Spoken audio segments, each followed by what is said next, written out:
series of videos, I would like to share with you the story of three small children who are famous for their devotion and knowledge. They are explained in the scriptures. The three small children are Dhruva, Prahalada and Nachiketa.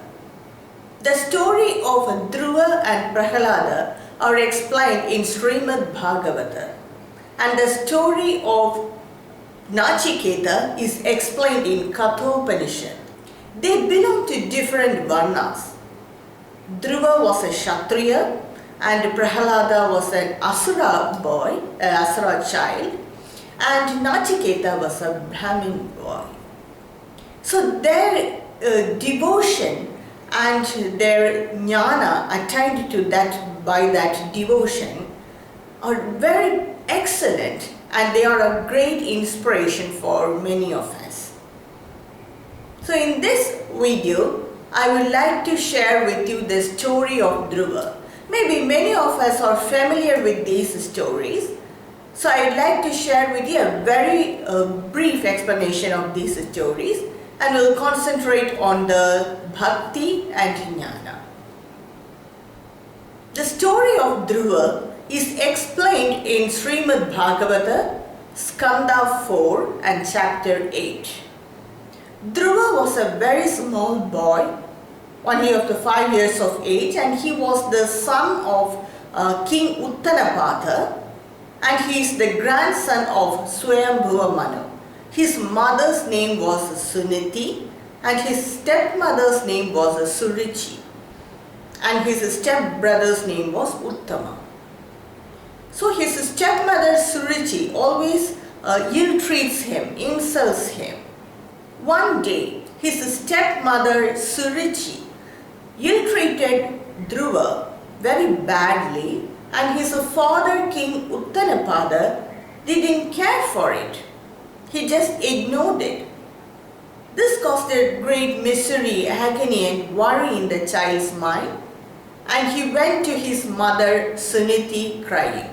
And his mother was a very pious lady, and she advised his son, that is the small child Dhruva, to have unswearing devotion on Lord Hari, also known as Lord Vishnu, so that all his problems will be solved. So taking her advice seriously, the small boy, who is only 5 years of age, he went to the forest, leaving all his playful things in the palace and just ignoring the palace life. He went to the forest. There he met sage Narada.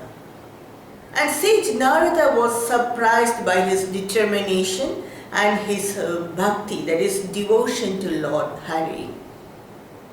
So he advised the boy that this is not the age to do tapa.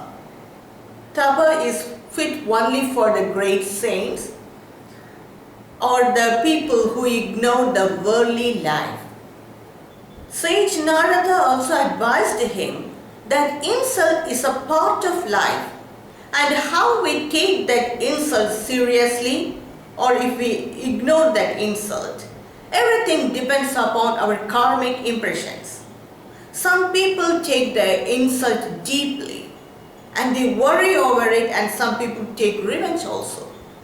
But some people, they just ignore it. It all depends on our karmic impression. So sage Narada tried his best to dissuade the boy from doing intense tapa. But this did not cause any change in the child's mind. He was very adamant to do tapa. He said that his pride and his natural instinctive resistance to injury, that is the Kshatriya nature, did not allow him to keep quiet. So he was very adamant to do tapa on Lord Hari. He just took his mother's advice very seriously. So when sage Narada found that he cannot dissuade this child from this devotion or from doing tapa, sage Narada advised him the rules and regulations for tapa. And sage Narada also taught him the great mantra, Om Namo Bhagavate Vasudevaya. And sage Narada said that this place in the forest is not apt for doing tapa. So he advised him to go to the banks of river Yamuna and a place called Madhuvana. And there many people have done tapas and attained liberation or had the divine vision of Lord Hari. So he advised him to go to that place called Madhuvana. And taking his advice seriously, the young boy, who is merely of 5 years of age, he went to Madhuvana. There he had a bath in the river Yamuna and did tapa according to the rules and regulations as advised by sage Narada. He struggled a lot. He just ate to maintain his life. At one stage, the whole universe was able to feel his strong devotion or tapa, because he, by this strong devotion and repeating the mantra continuously in his mind, he controlled his prana. The prana automatically got controlled by that mantra. And this, the whole universe began to feel the suffocation.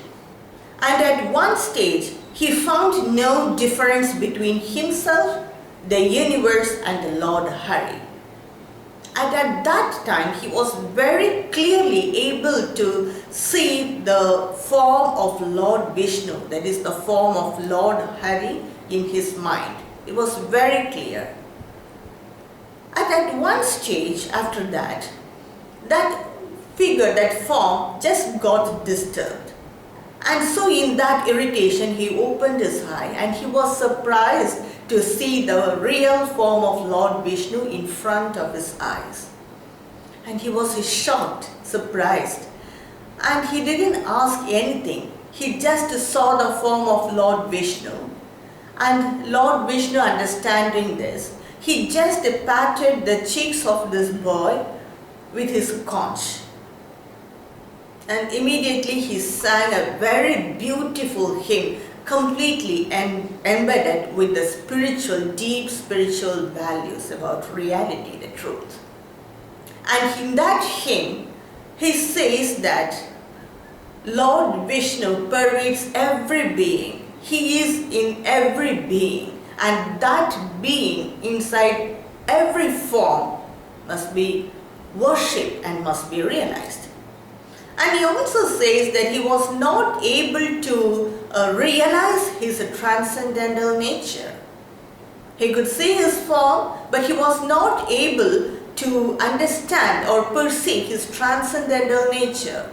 And Lord Vishnu or Lord Hari, he was much pleased by this hymn. And he gave boons to this young boy Dhruva. Lord Hari said that after his lifetime, he will attain the luminary position in this universe known as Dhruva. It is an eternal position, and all the other planets and stars are centered around this Dhruva. In scientific language, it is said as pole star. And he also said that he will rule this kingdom for a long, long time. And the Dhruva was also pleased by these boons. And Lord Hari disappeared from his vision. And he went, the small boy Dhruva, having achieved his goal, he went back to his palace. There he was respected a lot because he had the vision of Lord Hari. He was respected a lot, and his father, King Uttanapada, went to the forest to do meditation because that was the norm of that time. When they are old, they go to the forest to do meditation and to do tapa and to have the divine vision or to get liberated. While returning back to the palace, the child Dhruva, he repented that he must have asked for the boon for liberation.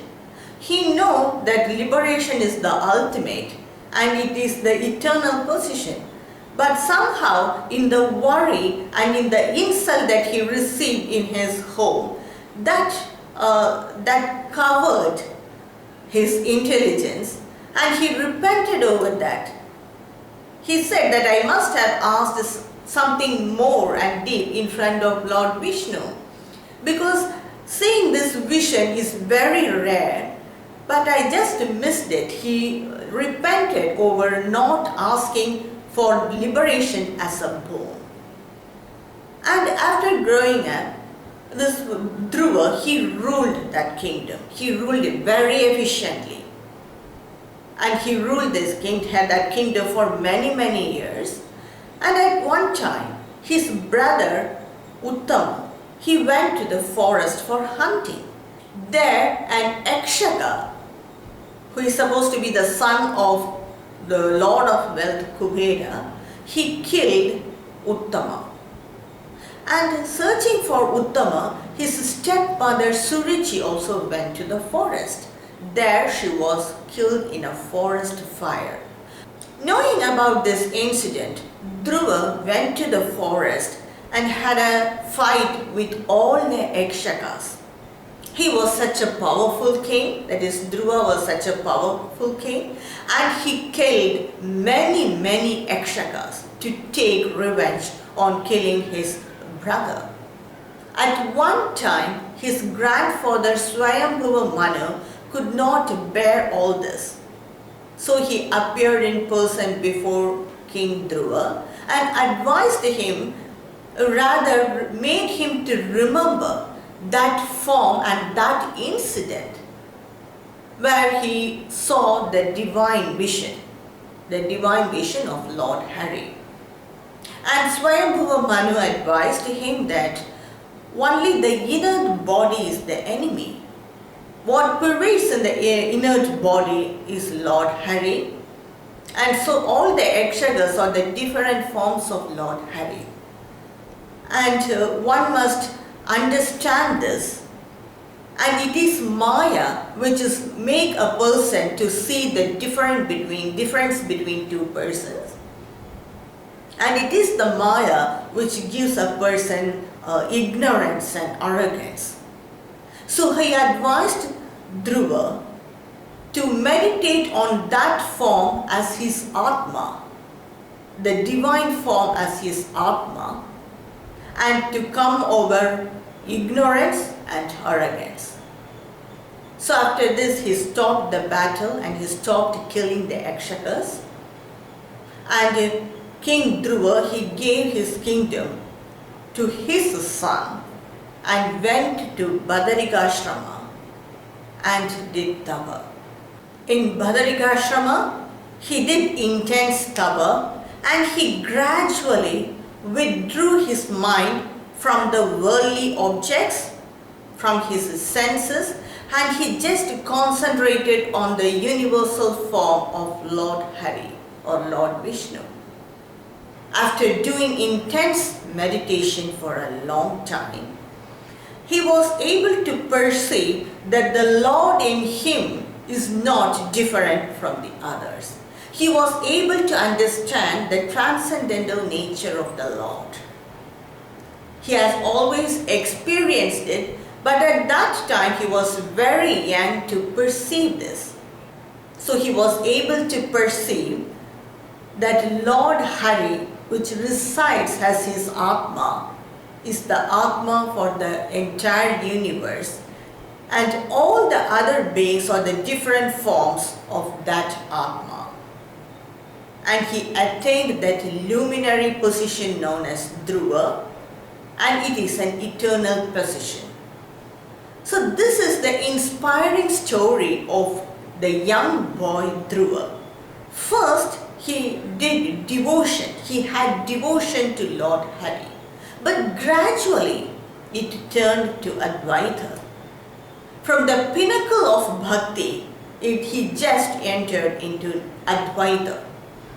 So that's the inspiring story of the young boy Dhruva. Thank you for watching.